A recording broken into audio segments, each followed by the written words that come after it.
Voilà l'épisode 2 des pannes possibles sur les cardans. Et je vais vous montrer tout de suite ça en image. C'est vraiment le plus simple pour que vous puissiez vous rendre compte de l'étendue des dégâts de ce genre de panne. La plupart des cardans ont un côté minimum ou les deux en dog bone, c'est-à-dire en os à chien. C'est une boule avec un trou et un axe emmanché en force dedans. Certains constructeurs, surtout un 5e, utilisent des axes sur un méplat avec un BTR au bout de la boule pour aller le serrer. Ce qui est génial, ça permet de remplacer facilement cet axe.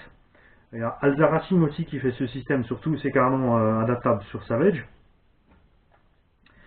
Et je vais vous mettre de la lumière, que vous puissiez voir ce qui s'est passé. Je vais m'approcher.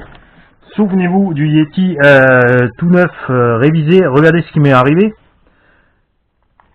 L'axe du cardan est sorti. Il m'a raboté ma tourelle de suspension toute neuve. Et plus encore, il a dépassé suffisamment pour aller se prendre dans la direction. Voilà. Et il a donc amoché ma barre de direction neuve. Ça l'a même tordu légèrement sous le choc et ça m'a arraché mon pivot. Heureusement pour moi, j'avais gardé le pivot en plastique de ce côté-là, et pas le pivot alu. J'ai donc le pivot qui a craqué et c'est ce qui m'a permis de constater la panne, puisque en roulant avec l'accélération dans le tout-terrain, on ne se rendait absolument pas compte que cet axe était sorti et qu'il allait me fraiser ma tourelle. Vous avez bien sûr évidemment la même chose qui peut arriver du côté CVD de votre cardan, puisqu'il y a différents types de montage.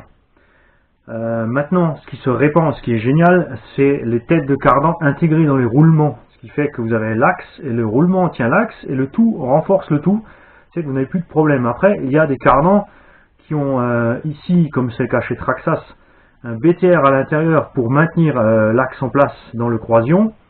Ça, c'est un cardan de chez Sen qui lui a deux petits circlips ici. Alors ça peut être fragile. Par contre, c'est vrai que dans le Sen, les fusées passent bien dessus et sont donc vraiment bien protégées. Mais il m'est aussi déjà arrivé quand même de perdre une de ces petits circlips. Pareil qu'ici, donc la goupille va sortir et elle va aller fraiser votre fusée. Des fois assez loin pour carrément la découper. Les autres pannes possibles, c'est que à l'intérieur vous avez votre petit rouleau dans le pivot qui va commencer à s'user. Vous allez avoir énormément de jeu et plus vous avez de jeu, plus vous avez de choc, plus ça va endommager soit l'axe, soit le petit cylindre à l'intérieur et vous allez craquer votre tête de cardan finalement. Les autres pannes, c'est l'usure ici à l'arrière de l'axe du cardan qui vont s'user jusqu'à tourner dans la noix. Après, c'est pas la peine de changer trop souvent les noix et les machins, rouler jusqu'à ce que ce soit flingué, parce que de toute façon, une fois que c'est endommagé, vous ne vous en servirez plus. Et des fois, même si ça n'a pas l'air, ces pièces arrivent encore à tenir une bonne dizaine d'heures avant de lâcher finalement. N'est-ce pas, Luc? Luc, lui, il change tout à gogo, c'est un grand malade. D'ailleurs, si tu as un stock de vieilles pièces, Luc, je veux bien te les reprendre, vu que tes vieilles pièces sont toujours comme neuves, ça m'en fera un paquet.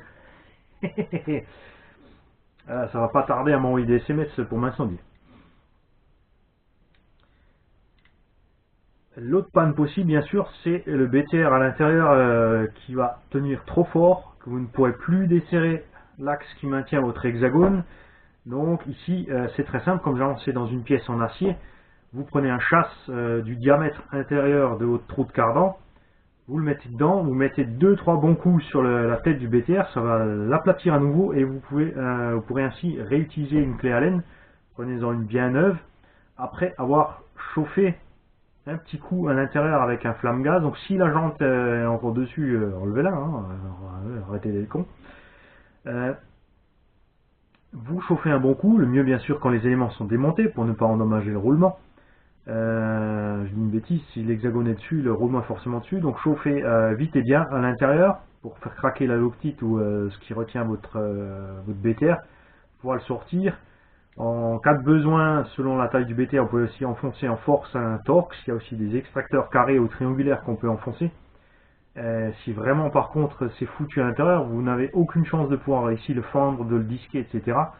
Vous serez donc obligé soit de découper l'hexagone, soit de sortir l'axe ici en force, c'est-à-dire vous coincez le tout dans un étau et au chasse et au marteau, et à cœur joie vous tapez dessus pour le sortir de force. Généralement, une fois qu'il est dehors, il n'y a plus d'effort sur la vis, même s'il est endommagé, vous allez pouvoir réussir à la sortir de là. N'essayez pas d'aller mettre un fourret dedans pour percer. Les têtes de cardan généralement sont assez trempées. La vis fait que le trou ne sera pas rond, donc quand votre fourret va rentrer, il va se mettre en travers, il va forcer, vous allez casser votre fourret à l'intérieur.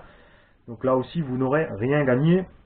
Donc soit vous changez la tête, soit vous réemmanchez le tout en force. Si absolument vous voulez achever et finir votre pièce jusqu'au bout, je peux comprendre, ça me suis déjà arrivé sur le terrain. Sur les cardans télescopiques, il y a bien sûr en plus une usure au niveau soit du croisillon, si c'est juste un croisillon comme chez Arma, des cannelures comme c'est le cas chez Traxxas ou sur l'Axial Yeti XL à l'arrière pour le cardan du pont. Donc ces cannelures vont s'user, vont prendre du jeu et à un moment, craquement, ça va tourner à l'intérieur ou alors le tube va casser, bon pas sur les versions alu mais sur les versions plastique, vous fendez votre tube et là aussi il va tourner autour. Réparation facile. Si vous avez de la place, un petit peu de colle, de la résine, de la bande renforcée toilée, un rilsan, ce que vous voulez. J'ai même déjà réussi, selon l'endroit où c'est, à mettre carrément un serflex de durite automobile autour. Pas ceux, bien sûr, avec la grosse vis, mais les petits à serrer. Ce qui empêchait donc la fente de s'ouvrir et le cardan de sauter dessus. Et ce que j'ai fait sur le Axial Yeti, je vous l'avais montré, c'est un cardan qui est dedans depuis d'origine, il a commencé un peu à vriller mais il a tenu, c'est que je l'ai extubé avec un tube plastique par-dessus, qui même si ça devait se fendre, empêchera donc le plastique de s'ouvrir et de faire sauter mes dents. Pour l'instant ça tient bien, on a dépassé la vingtaine d'heures avec le pauvre petit cardan d'origine à l'arrière, c'est génial. Comme quoi le plastique c'est pas toujours pourri. L'autre avantage d'un cardan plastique c'est qu'il est très léger. Le fait d'avoir un télescope lui permet, quand il prend les coups, de se fermer sans aller percuter à l'arrière votre noix de différentiel et déchirer la noix de différentiel. Ce qui sera d'ailleurs le prochain post. On va prendre le différentiel complet avec les noix pour les pannes possibles sur un différentiel. Salut!